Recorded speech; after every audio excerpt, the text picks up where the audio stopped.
Local news for Thursday the 10th of May.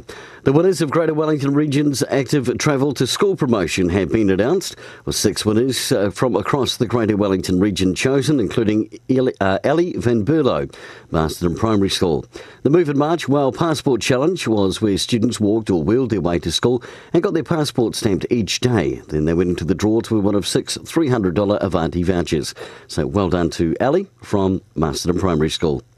Changeability Wairarapa's new offices are officially being opened this morning. Members of the public are invited to pop down and have a look of the newly renovated premises on Victoria Street until around midday today.